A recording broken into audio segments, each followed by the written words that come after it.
दिसतोय परक्याचा फुलाच चेहरासा दिसतोय परक्याचा नसे सुटणार नाजूक गुंता दोष न चरख्याचा फुले मी म्हटले जे होते पाहुणे ते तरी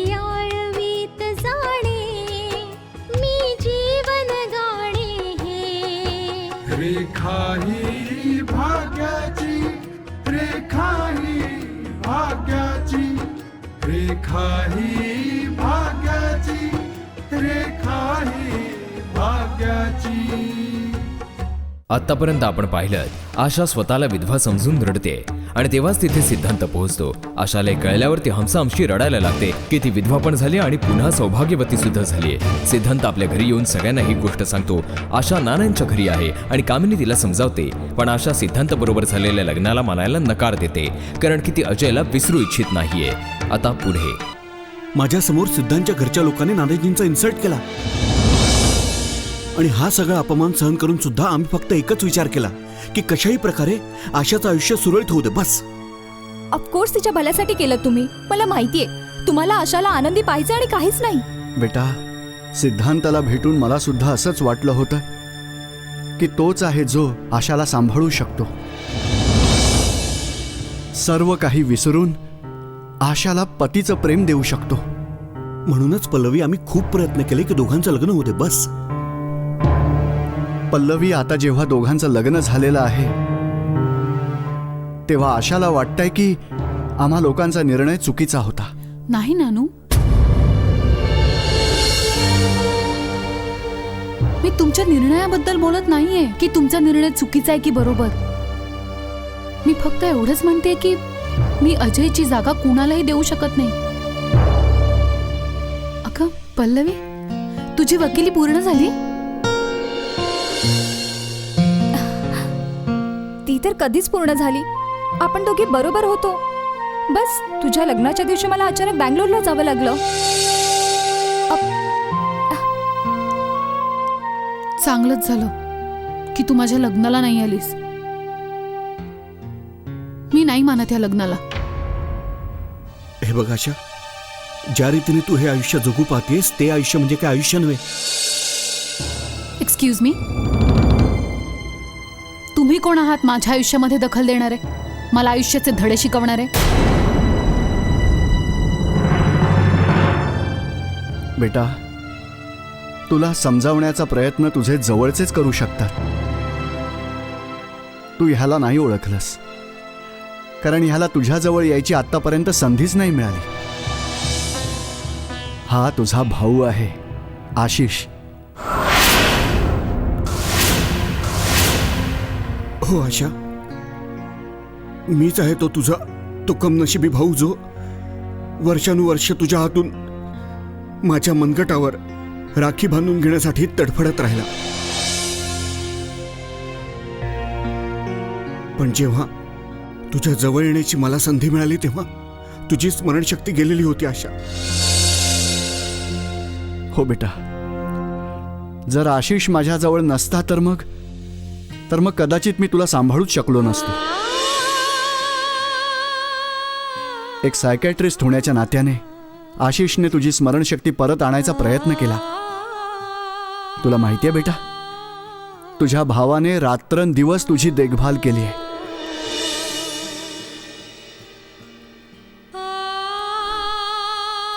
मला तर हेही माहिती नाही की माझा कोणी मोठा भाऊ आहे. मला खरंच माहिती नव्हतं दादा. मला माफ कर तू. नाही आशा, तुला माफी मागायची काहीच गरज नाही. बेटा, जी काही नाती जोडली जातात ती परमेश्वरच जोडत असतो. म्हणूनच तर म्हणतात ना की प्रत्येक नात्याचं स्वतःच एक महत्त्व असतं. ज्याचं कोणाशीच काही नातं नसतं तर मग त्याच्या आयुष्याला काहीच उद्दिष्ट नसतं.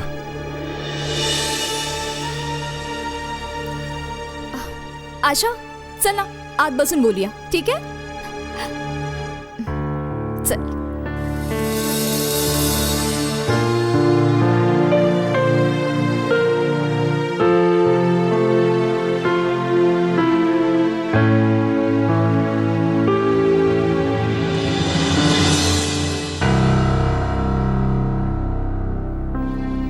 सोहनलालजी, कसे आहात? मी ठीक आहे सर. सॉरी तुम्हाला वाट पाहावी लागली. It's okay, it's okay. Please take a seat. काय घेणार तुम्ही, चहा खरंच कॉफी? काही नको. Thank you very much. बरं बोला. सिंगसाहेब, मला हे विचारायचं होतं की आशाच्या केसचा काय प्रोग्रेस आहे? प्रोग्रेस तर आहेत सोहनलालजी, पण मला असं वाटतंय की ही केस थोडीशी वेगळ्या मार्गावर जाईल. मला समजलं नाही. सोहनलालजी, मला असं वाटायला लागलंय की ही एक खूपच गुंतागुंतीची केस आहे, जिचं रहस्य गडद होत चाललंय. सिंगसाहेब, रहस्यावरून पडदा उचलण्यासाठी ज्या गोष्टीची गरज होती ती आता समोर आली. कोणती गोष्ट? तीच ज्याची वाट पोलीस डिपार्टमेंट पाहत होतं आणि आपण पण पाहत होतो की आशाची स्मरणशक्ती परत यावी. ओ, म्हणजे आशाची स्मरणशक्ती परत आली? हो. आता तुम्ही आशाकडे चौकशी करू शकता. सिंगसाहेब, माझी एक रिक्वेस्ट आहे की हे काम थोडं लवकर केलं जा. माझी इच्छा आहे की आशावर हल्ला करणाऱ्याचा चेहरा लवकरात लवकर समोर यावा. बरं झालं सोहनलालजी, तुम्ही या गोष्टीची माहिती आम्हाला दिली. होऊ शकतं की आशाकडून आम्हाला कोणता तरी असा धागा मिळेल ज्यामुळे आम्ही खऱ्या गुन्हेगारापर्यंत पोहोचण्यात यशस्वी होऊ. मला सुद्धा तेच तर हवं. ठीक आहे, मी इन्स्पेक्टर जॅकीला आशाची जबानी घेण्यासाठी पाठवतो. अपेक्षा आहे की आशाच्या ह्या जबानीमुळे काही ना काही सत्य नक्की समोर येईल. आणि तसं पण घटना सुद्धा खूप पटापट बदलत आहे. आशाच्या लग्नापश्चात अचानक तिची स्मरणशक्ती परत आली आणि त्यानंतर हो ती नानाजींच्या घरी पुन्हा परत आली.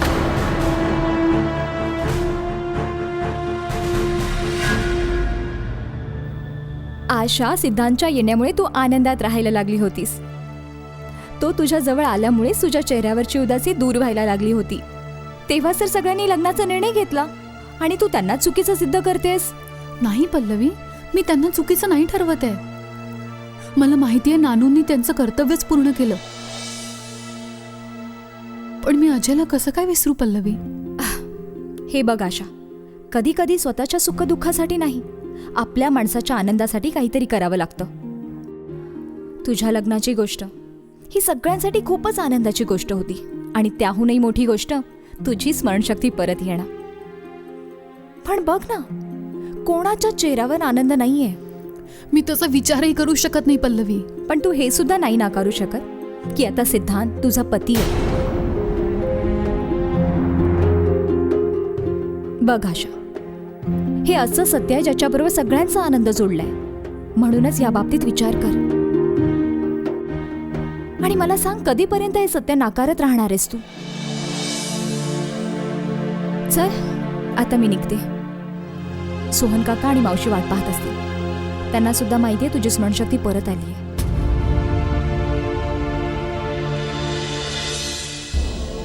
आशिष, तुला नाही माहीत, पण बेटा मी पाहिलेलं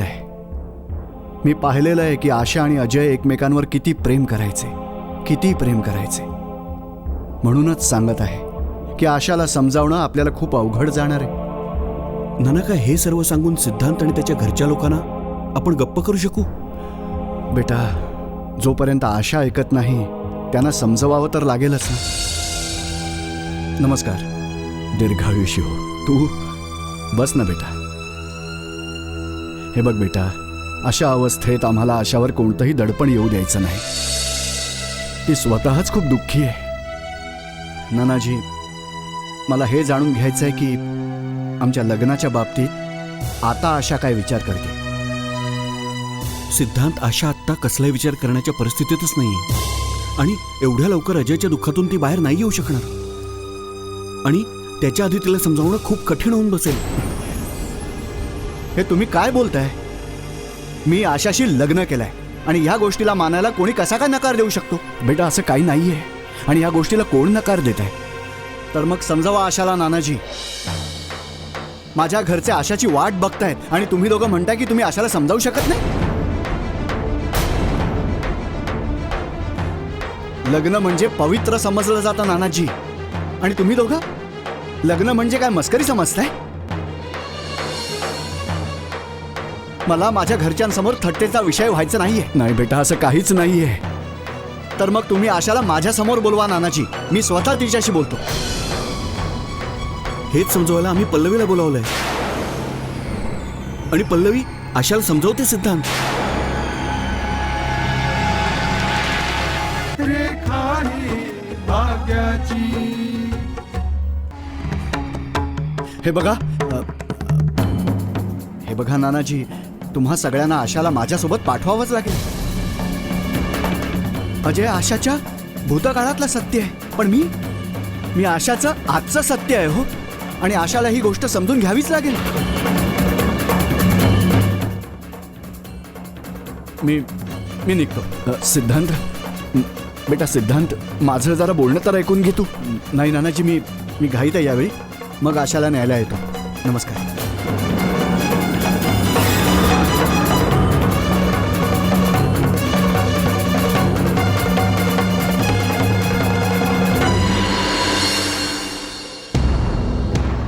तसं पण पप्पा, एक गोष्ट सांगू का?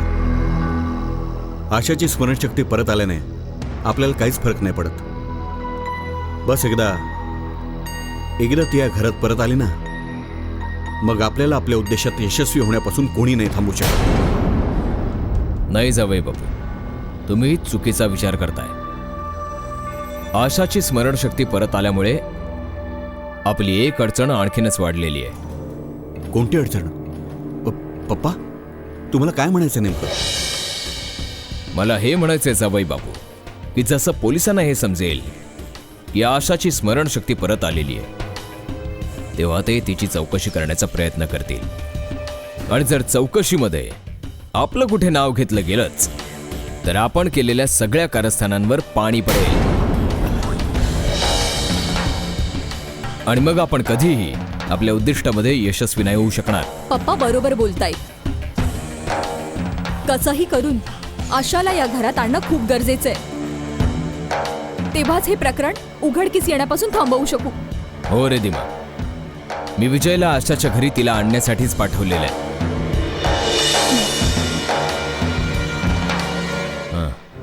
अरे सालेसाहेब, काय झालं? तू तर आशाला आणायला गेला होतास ना, एकटाच कसं काय आलास? आशा कुठे आहे? काय झालं विजय? तू तर आशाला आणायला गेला होतास ना? हो, मी आशालाच आणायला गेलो होतो. मग तू तिला घेऊन का नाही आलास? तर मग का नाही आणलंस तिला सोबत? की आशाने पुन्हा यायला नकार दिला. हो, ती आमच्या ह्या लग्नाला मानायलाच तयार नाहीये. मी नानाजींना खूप समजावायचा प्रयत्न केला की जरी कोणी मान्य केलं किंवा नाही केलं, आशा माझी पत्नी आहे म्हणून तिला माझ्यासोबत यावंच लागेल. तर मग ते नाना काय म्हणाले तुला? ते काहीच नाही बोलले. ते उलट मलाच समजवायचा प्रयत्न करू लागले की मला काही काळ अजून थोडं धीरानं घ्यावं लागेल. साळेसाहेब, तुला समजत कसं नाहीये? तू एकट्याने यायलाच नाही पाहिजे होतंस, आशाला सोबत आणायला पाहिजे होतंस. बाळा, माझं नीट ऐकून घे. जर या प्रकरणामध्ये उशीर झाला तर संपेलच सगळं. जे काही करायचंय ते लवकरात लवकर. पण कसं पप्पा, कसं? मला आशाला एकांतात भेटायचं होतं, पण तेव्हाच मला कळलं की पल्लवी आधीच नानाजींच्या घरी येऊन बसली. हे एक बरं झालं की ज्यावेळी मी आशाला भेटायला तिच्या खोलीत जाणारच होतो त्याच वेळी आशिषने मला पल्लवीबद्दल सांगितलं. मग काय करणार? मी काहीतरी कारण सांगून तिथून पळून आलो. पल्लवी पल्लवी पल्लवी, नेहमीच काळी मांजर बनून माझ्या समोरून आडवी जाते पल्लवी.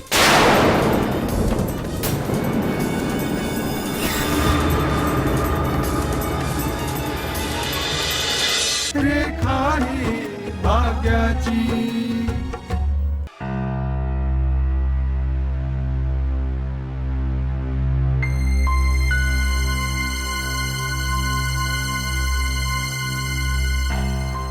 कुठे गेला होतात तुम्ही?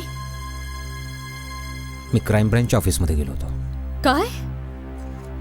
होय गायत्री, खरं म्हणजे मला बाबा, कामिनी आणि आशिषला उत्तर द्यायचंय.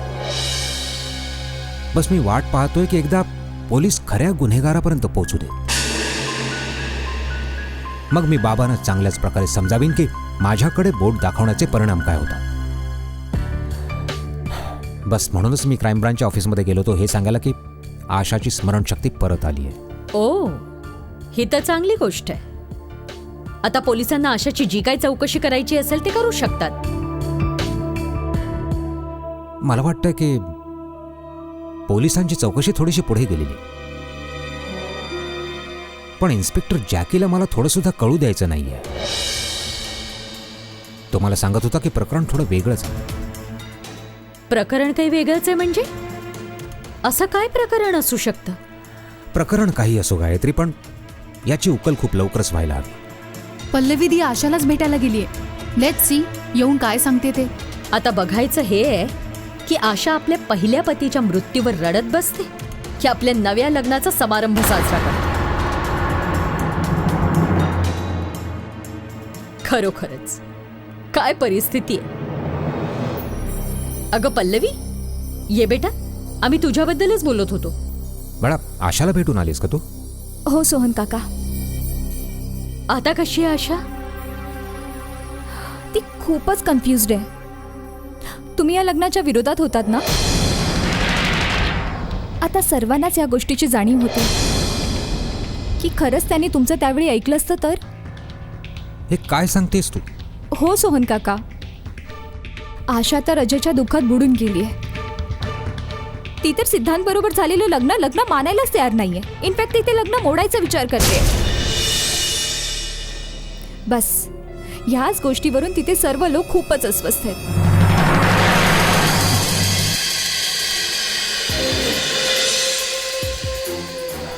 हेच व्हायला पाहिजे होतं. अशा लोकांना परमेश्वर स्वतःच समजावतो खरं काय आणि खोटं काय. आम्ही नाही म्हणत असताना सुद्धा त्यांनी लग्न लावलं. खूप खुश होत होते ना ते लोक. लग्नाला तर 2 दिवस सुद्धा झाले नाहीत आणि सगळा आनंद एका क्षणात नाही झाला. आता साजरा करा म्हणावा आनंद. विधवेच्या लग्नाचा आनंद साजरा करायला चालले होते.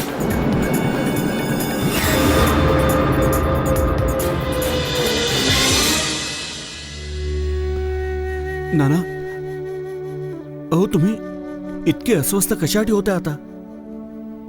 नाना, अहो आयुष्यामध्ये काळ वादळ सुद्धा आणतच असतो कधी कधी, पण अशा वेळी माणसाने फक्त शांत राहायला पाहिजे आणि काळाबरोबर सगळं काही चांगलंच होतं नानाजी. हो बेटा, तू बरोबरच बोलतोयस. आपण तर वेळ जायची वाट पाहू शकतो, पण सिद्धांत आणि त्याचं कुटुंब का वाट पाहिल? इन्स्पेक्टर साहेब नमस्कार. नमस्कार. तुम्हाला तर सांगणं गरजेचं नाही वाटलं, पण आम्हाला खबर लागली की आशाची स्मरणशक्ती परत आली आहे. नाही इन्स्पेक्टर साहेब, अहो तसंही आम्ही तुम्हाला ही खबर का कळवणार नाही.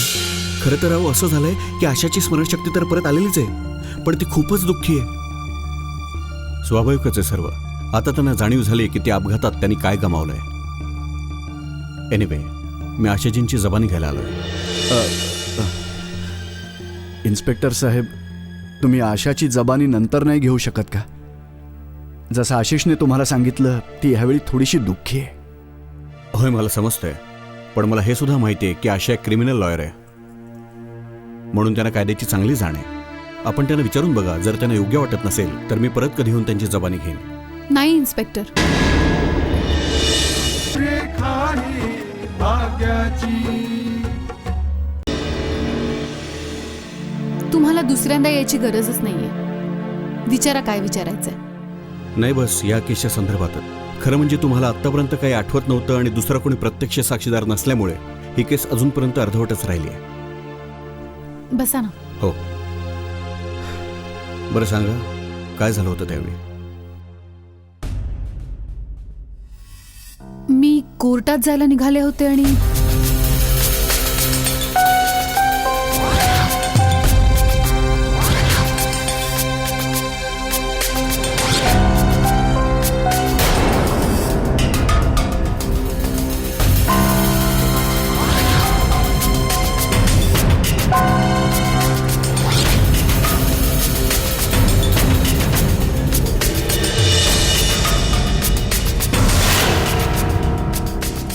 ठीक आहे, त्यानंतर काय काय झालं मला सगळं काही माहिती आहे.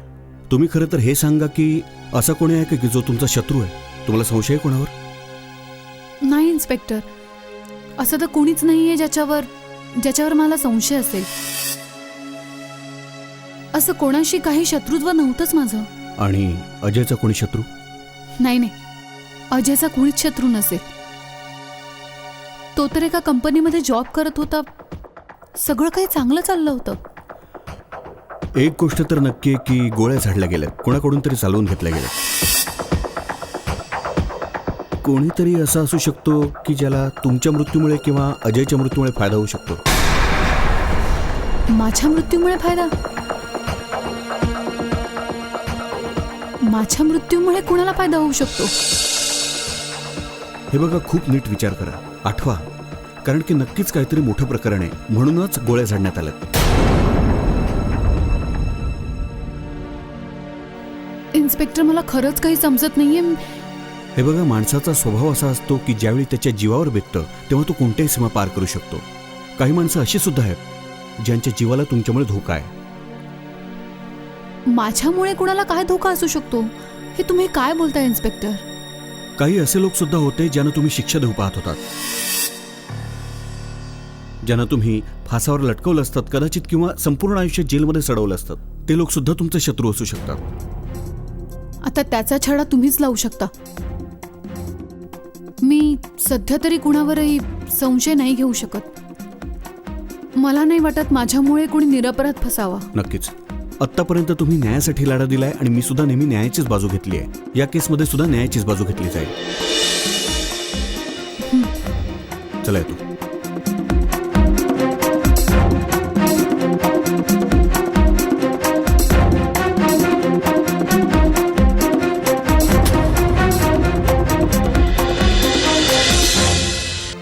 मी तुमच्या सगळ्यांसाठी केलेच काय असं?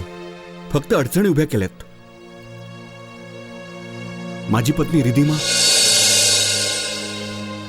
मला नेहमीच सांगत असते की जोपर्यंत ही जिवंत आहे मला शिक्षा नाही होऊ देणार. तू भेटली होतीस तुझ्या त्या मैत्रिणीला? काय नाव म्हणाली होतीस तू? आशाला? तूच नाही म्हणाला होतास ना, मग कशी भेटणार होते? तू येशील तेव्हाच भेटेल.